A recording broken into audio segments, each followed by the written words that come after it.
Ramstein, Germany, Hangar 5 at this giant U.S. air base can snugly fit some of the largest planes in the world.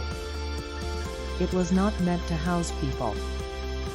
But for the past 2 weeks, as the United States conducts the largest airlift in its history, the base has hosted more than 25,000 Afghans waiting to be taken to America.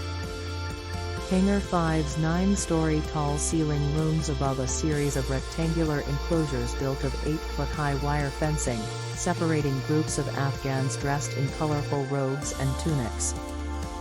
In a corner of one of these enclosures, a woman in a black hijab cradles her newborn, who's wrapped tightly in a linen cloth on the hangar's cold floor. The infant's name is Mustafa, and his short life has been hectic. 15 days ago, Mustafa was born in a village outside Kabul. The next day his family whisked him to the frenzied gates of the Kabul airport, where they slept outside for 4 days packed among throngs of others, desperate to flee the Taliban. When he was 5 days old, little Mustafa was rushed through the gates and carried onto an aircraft, ending up at Ramstein Air Base. Now he's waiting for a flight that, in a few hours, will take him to his new home in the United States.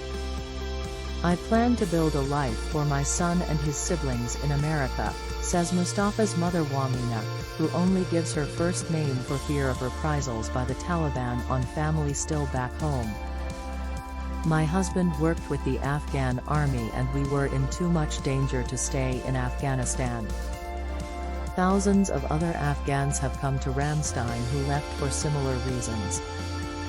Here they prepare for outgoing flights to Virginia's Dulles or Philadelphia International Airport.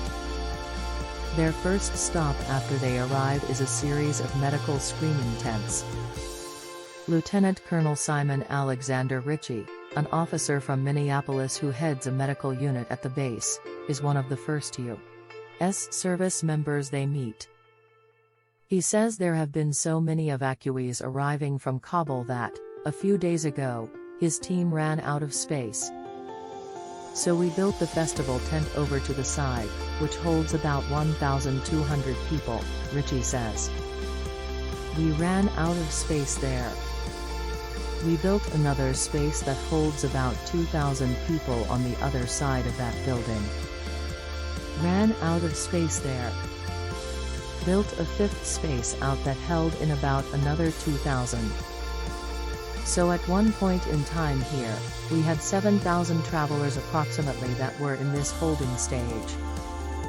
He says among the thousands who have come through here, 6 babies have been born, one of them on the plane ride over. The newborn girl's parents named her Reach, after the call sign of the C-17 aircraft that flew them out of Kabul. Ritchie says he's never been a part of something this big. "I've been in the Air Force for a while and done, hopefully some good things, but nothing to this scale or magnitude," he says. Back at the departure hangar, a bus carrying Afghan families leaves for an awaiting Delta Airlines aircraft that will take them to Dulles Airport.